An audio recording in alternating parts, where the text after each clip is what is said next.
नमस्कार। आज हम एक बहुत ही दिलचस्प और अहम विषय पर बात करने वाले हैं कि हमारे शुरुआती जीवन के अनुभव, चाहे वो शरीर से जुड़े हों या हमारे आसपास के माहौल से, वो आगे चलकर हमारी मानसिक सेहत और व्यवहार पर कैसे असर डाल सकते हैं। इसे अकादमिक भाषा में विकासात्मक रोगों कहते हैं, डेवलपमेंटल पैथोजेनेसिस। हमारी आज की ये जो पड़ताल है, इसका आधार है unit3.pdf नाम का एक दस्तावेज। इसमें इस मुश्किल विषय के कई पहलू दिए गए हैं। हमारा मकसद है इस दस्तावेज की जो मुख्य बातें हैं उन्हें समझना। वो कौन से जैविक, मनोवैज्ञानिक और सामाजिक सांस्कृतिक कारण हैं जो मानसिक स्वास्थ्य समस्याओं की जड़ में हो सकते हैं। तो चलिए इसको थोड़ा खोल कर समझते हैं, है ना। शुरुआत करते हैं जोखिम कारकों से। रिस्क फैक्टर्स मतलब वो कौन सी चीजें हैं जो किसी के सामान्य विकास के रास्ते से भटकने का खतरा बढ़ा सकती हैं। सोर्स इन्हें 3 लेवल पर बांटता है: व्यक्ति, परिवार और फिर समाज या समुदाय। व्यक्तिगत स्तर पर देखें तो इसमें शारीरिक चीजें भी आ सकती हैं और भावनात्मक भी। जैसे मान लीजिए जीन में कुछ खास तरह के बदलाव हों, जेनेटिक पॉलीमॉर्फिज्म जिसे कहते हैं, या फिर दुनिया को समझने में थोड़ी कमी होना, परसेप्शन में कमी, या फिर वो बहुत ज्यादा चिंता करने की आदत। ये सब व्यक्तिगत जोखिम हो सकते हैं। और फिर पारिवारिक स्तर पर एक आम उदाहरण तो है कि किसी माता पिता का गंभीर मानसिक बीमारी से जूझना। पर बात सिर्फ इतनी नहीं है, परिवार का माहौल कैसा है ना, ये भी बहुत मायने रखता है। जैसे क्या किसी एक बच्चे पर ही सारा दोष मढ़ दिया जाता है, घर में किसी तरह का दुर्व्यवहार होता है, ये सब पारिवारिक जोखिम है। हाँ, और फिर आते हैं सामुदायिक या सामाजिक कारक, जैसे किसी खास जाति या नस्ल का होने की वजह से भेदभाव झेलना पड़ रहा हो, या फिर गरीबी और अवसरों की कमी। यहाँ एक दिलचस्प बात यह है कि इन सामुदायिक कारकों का जो सीधा असर है उसे मापना थोड़ा मुश्किल होता है। अक्सर क्या होता है कि ये व्यक्तिगत और पारिवारिक मुश्किलों के साथ ही आते हैं, तो ये पता लगाना कठिन हो जाता है कि कौन सी परेशानी किस खास वजह से है। बिल्कुल, ये सब जैसे एक दूसरे से जुड़े हुए हैं, है ना। अच्छा, अब अगर हम थोड़ा और गहराई में जाएं और जैविक कारणों को देखें, बायोलॉजिकल कॉजेज, मतलब हमारे शरीर के अंदर ऐसा क्या होता है, इस नजरिए से देखें तो मनोवैज्ञानिक परेशानियों के जो लक्षण हैं, चाहे वो सोच से जुड़े हों, भावनाओं से या व्यवहार से, वो हमारे नर्वस सिस्टम और हार्मोन बनाने वाले सिस्टम यानी एंडोक्राइन सिस्टम में गड़बड़ी से पैदा हो सकते हैं, या फिर हमें अपने माता पिता से विरासत में मिल सकते हैं। इसमें सबसे पहले बात आती है जीन्स की भूमिका की, जिसे आनुवंशिक भेद्यता या जेनेटिक वल्नरेबिलिटीज कहते हैं। कैसे हमारे माता पिता से जीन्स हम तक आते हैं। यहाँ 2 शब्द समझना जरूरी है, जीनोटाइप और फिनोटाइप। जीनोटाइप मतलब हमारा जेनेटिक स्ट्रक्चर जो हमें विरासत में मिला है, और फिनोटाइप मतलब वो गुण जो हमें दिखते हैं, जैसे हमारी हाइट या हमारा स्वभाव, व्यवहार। और यहीं पर कहानी थोड़ी और दिलचस्प हो जाती है। हमारा फिनोटाइप यानी हम जैसे दिखते हैं या व्यवहार करते हैं, वो सिर्फ हमारी जीन्स यानी जीनोटाइप पर निर्भर नहीं करता। ये असल में जीन्स और हमारे माहौल के बीच की जो बातचीत है उसका नतीजा है। इसे जीन पर्यावरण अंतःक्रिया या जीन एनवायरनमेंट इंटरैक्शन कहते हैं। सोचिए, किसी में बहुत बुद्धिमान होने की जीन्स हो सकते हैं, पर अगर उसे अच्छी परवरिश और शिक्षा का माहौल नहीं मिला तो शायद वो क्षमता, वो पोटेंशियल पूरी तरह विकसित ही न हो पाए। इसका एक बहुत ही कह सकते हैं दमदार उदाहरण कैस्पी और उनके साथियों की न्यूजीलैंड में की गई एक लंबी स्टडी से मिलता है। उन्होंने देखा कि जिन लोगों में एक खास gene, serotonin transporter gene 5-HTT का शॉर्ट वर्जन था, और जिन्होंने बचपन में बुरा बर्ताव, मैल ट्रीटमेंट झेला था, उनने बड़े होने पर डिप्रेशन होने का खतरा उन लोगों से कहीं ज्यादा था जिनमें वही जीन था पर बुरा बर्ताव नहीं झेला था, या फिर उन लोगों से भी ज्यादा था जिन्होंने बुरा बर्ताव तो झेला पर उनके पास जीन का लॉन्ग वर्जन था। ओह, तो इसका मतलब ये हुआ कि ना तो अकेला जीन काफी है और ना ही अकेला बुरा अनुभव, बल्कि इन दोनों का मेल, वो कॉम्बिनेशन खतरनाक हो सकता है। जैसे किसी ने कहा, वो जीन बंदूक लोड करते हैं पर ट्रिगर माहौल दबाता है। कुछ ऐसा ही है ना।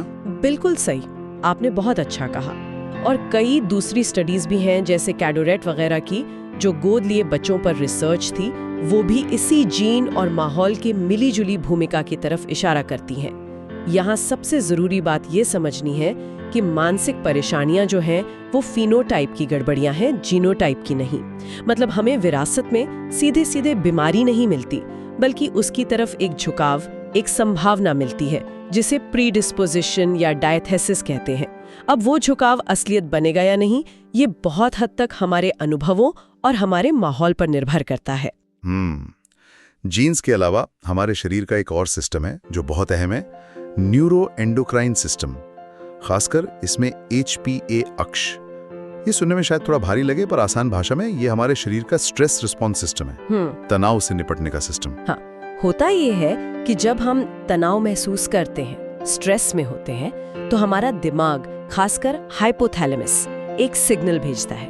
इससे पिट्यूटरी ग्रंथि एक्टिव होती है और वो फिर एड्रीनल ग्रंथियों को जगाती है, और नतीजा एड्रीनल ग्रंथियां कॉर्टिसोल नाम का स्ट्रेस हार्मोन छोड़ती हैं। इस पूरी प्रक्रिया में थोड़ा समय लगता है, मतलब कॉर्टिसोल को अपने पीक पर पहुंचने में 20-40 मिनट लग सकते हैं, और फिर जब माहौल शांत होता है तो सामान्य होने में घंटा भर भी लग सकता है। अच्छा, और इस सिस्टम का ठीक से काम न करना या जरूरत से ज्यादा एक्टिव होना, ये कई मानसिक दिक्कतों से जुड़ा पाया गया है, जैसे चिंता, एंजाइटी, डिप्रेशन और PTSD यानी पोस्ट ट्रॉमेटिक स्ट्रेस डिसऑर्डर। बिल्कुल, जानवरों पर हुई रिसर्च भी यही दिखाती है। जैसे जिन चूजों या बंदरों को बचपन में तनाव भरे अनुभव हुए, मान लीजिए माँ से अलग कर दिया गया, उनमें बड़े होने पर ये स्ट्रेस रिस्पॉन्स सिस्टम ज्यादा तेजी से और ज्यादा देर तक एक्टिव रहता है। ये फिर से दिखाता है कि शुरुआती अनुभव हमारे शरीर के काम करने के तरीके को भी बदल सकते हैं। कितना गहरा असर है। हाँ, वाकई। अच्छा, जैविक कारणों में कुछ और चीजें भी आती हैं, जैसे जन्म के समय या उसके बाद की शारीरिक दिक्कतें हैं। कम वजन के साथ पैदा होना, लो बर्थ वेट, ये एक ऐसा कारक है जिसका संबंध बाद की मानसिक परेशानियों से देखा गया है। इसके पीछे कई वजह हो सकती हैं, समय से पहले जन्म होना, माँ का खान पान ठीक ना होना, कोई बीमारी या फिर माँ का तनाव। लेकिन जैसा कि सोर्स में भी बताया गया है, कम जन्म वजन अक्सर गरीबी या अच्छी स्वास्थ्य सेवाओं की कमी जैसी दूसरी मुश्किलों के साथ आता है। इसलिए ये कहना थोड़ा मुश्किल हो जाता है कि दिक्कत सिर्फ कम वजन की वजह से है या इन सब मिले जुले कारणों से। वो कंफाउंडिंग फैक्टर्स होते हैं ना। या नींद पूरी ना होना। एक पुरानी स्टडी है कीस की 1950 की, उसने दिखाया था कि लंबे समय तक भूखे रहने से लोग चिड़चिड़े, उदास और समाज से कटे-कटे महसूस करने लगते हैं। हाँ, और खासकर छोटे बच्चों में अगर गंभीर कुपोषण हो तो वो उनके दिमागी विकास पर बहुत बुरा असर डाल सकता है, जिससे उनकी सीखने की क्षमता कम हो सकती है और ध्यान भटकने जैसी समस्याएं जैसे अटेंशन डेफिसिट डिसऑर्डर वो बढ़ सकती हैं।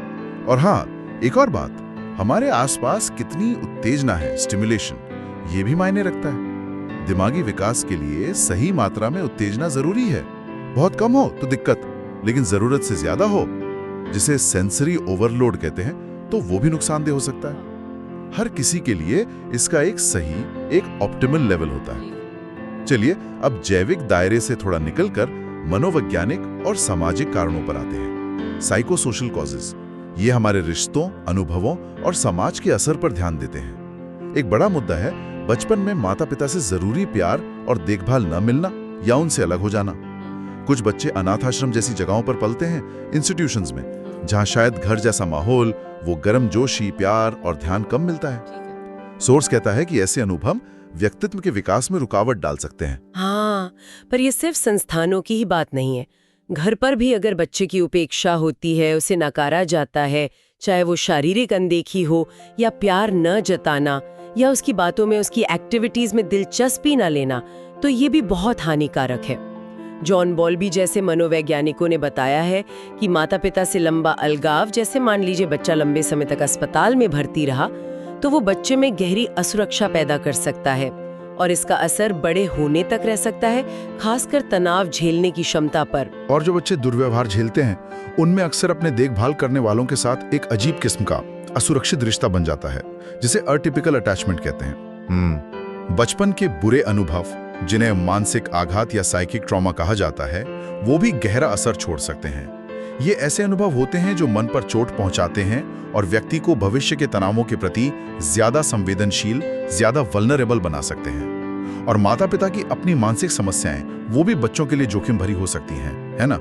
अगर माँ बाप सिजोफ्रेनिया, डिप्रेशन, शराब की लत या असामाजिक व्यवहार जैसी दिक्कतों से जूझ रहे हैं, तो बच्चों के विकास में मुश्किलें आने का खतरा ज्यादा होता है। जी बिल्कुल। और ये सिर्फ जीन्स की बात नहीं है, जैसा हमने पहले भी बात की थी। उदाहरण के लिए अगर कोई माँ या बाप डिप्रेशन में है, तो हो सकता है वो बच्चे की ज़रूरतों पर ठीक से ध्यान न दे पाए या अनुशासन रखने में, बच्चे को मैनेज करने में अप्रभावी हो। इसी तरह जो शराबी माता पिता के बच्चे होते हैं, उनमें स्कूल से भागना, नशा करना और पढ़ाई छोड़ने की संभावना ज्यादा देखी गई है। साथ ही उनमें चिंता और आत्मविश्वास की कमी भी ज्यादा होती है। परवरिश का तरीका, पेरेंटिंग स्टाइल्स, ये भी बहुत अहम है। आजकल सिर्फ सजा देने के बजाय बच्चों को सही रास्ता दिखाने पर जोर है, गाइडेंस पर। डायना बॉमरिन ने कुछ मुख्य शैलियों के बारे में बताया था। एक है आधिकारिक शैली, अथॉरिटेटिव, जहां माता पिता प्यार भी दिखाते हैं और नियम कायदे भी तय करते हैं, पर बच्चों को थोड़ी आजादी भी देते हैं। इसे सबसे अच्छा माना जाता है। ऐसे बच्चे आमतौर पर आत्मविश्वासी और मिलनसार होते हैं। दूसरी है सत्तावादी, अथॉरिटेरियन। यहां कंट्रोल बहुत ज्यादा होता है, पर प्यार और अपनेपन की कमी होती है। ऐसे बच्चे अक्सर मूडी, चिड़चिड़े और दूसरों से घुलने मिलने में थोड़े कमजोर हो सकते हैं। तीसरी अनुज्ञात्मक, परमिसिव। इसमें प्यार तो बहुत होता है, पर रोक टोक या नियम बहुत कम होते हैं। ऐसे बच्चे जिद्दी, अपनी मनमर्जी करने वाले और कभी-कभी आक्रामक भी हो सकते हैं। और चौथी है उपेक्षापूर्ण, निग्लेक्टफुल या अनइन्वॉल्व्ड, जहां ना प्यार मिलता है, ना ही कोई दिशा निर्देश। ये बच्चों के लिए सबसे हानिकारक हो सकता है। इससे उनमें आत्मविश्वास की बाहरी कमी और व्यवहार संबंधी समस्याएं पैदा हो सकती हैं। परिवार में बातचीत का तरीका कैसा है, कम्युनिकेशन, ये भी असर डालता है। क्या माता पिता बच्चे की सुनते हैं? क्या उनकी बातें समझी जाती हैं या बातचीत होती नहीं है? ये सब बच्चे के विकास को प्रभावित कर सकता है। और आखिर में परिवार के रिश्तों में उथल पुथल, डिस्टर्ब्ड फैमिली रिलेशनशिप्स। इसमें दो तरह की स्थितियां हो सकती हैं। एक, जहां माता पिता साथ तो हैं, पर उनमें लगातार झगड़े होते रहते हैं, मैरिटल डिस्कॉर्ड। और दूसरी, जहां तलाक या अलगाव हो चुका है। घर में रोज रोज के जो गंभीर झगड़े होते हैं, वो बच्चों के लिए बहुत तनावपूर्ण और नुकसानदायक हो सकते हैं। इसमें कोई शक नहीं। ऐसे माहौल में बच्चे अक्सर दूसरी मुश्किलों का भी सामना करते हैं, जैसे उनकी अनदेखी हो रही हो या पेरेंटिंग खराब हो, और इसका असर उनके भविष्य के रिश्तों पर भी पड़ सकता है। तलाक के भी अपने असर होते हैं, जैसे बच्चे में असुरक्षा की भावना आना या वफादारी का संघर्ष कि किसकी तरफ रहे। लेकिन यहाँ एक जरूरी बात है जो सोर्स में भी है। कुछ रिसर्च ये बताती है कि कई बार लगातार झगड़े वाले घर में रहने से बेहतर है कि माता पिता अलग हो जाए। यानी कभी-कभी अलगाव रोज की जो कलह है उससे शायद कम नुकसानदायक हो सकता है बच्चों के लिए। ये एक महत्वपूर्ण बारीकी है। अच्छा, अब हम अपनी चर्चा के आखिरी हिस्से पर आते हैं, सामाजिक सांस्कृतिक कारण, सोशियो कल्चरल कॉजेस। ये नजरिया हमारे आसपास के बड़े समाज और संस्कृति के असर को दिखता है। हाँ बिल्कुल, जैसे हमें अपने माँ बाप से जीन्स मिलते हैं, वैसे ही हमें अपने समाज से उसकी रीतियाँ, उसकी मान्यताएं, जीने के तरीके मिलते हैं। ये एक तरह की सामाजिक सांस्कृतिक विरासत है। हम जिस समाज, वर्ग या समूह का हिस्सा होते हैं, वो हमारे व्यवहार को एक खास दिशा देता है।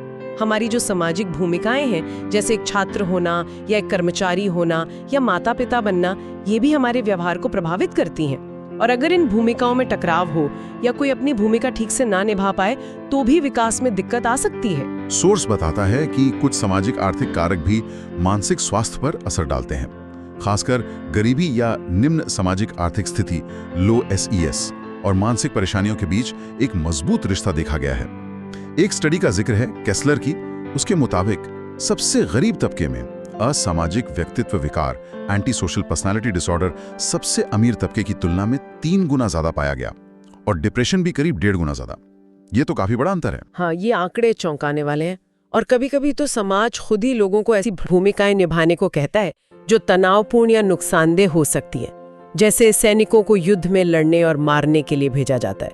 अब इसके बाद उनमें अपराध बोध या दूसरी भावनात्मक समस्याएं पैदा हो सकती है ना। सही बात है। और आज के दौर में एक और बड़ा मुद्दा है, वो है तेजी से होता सामाजिक बदलाव और अनिश्चितता, सोशल चेंज एंड अनसर्टेनिटी।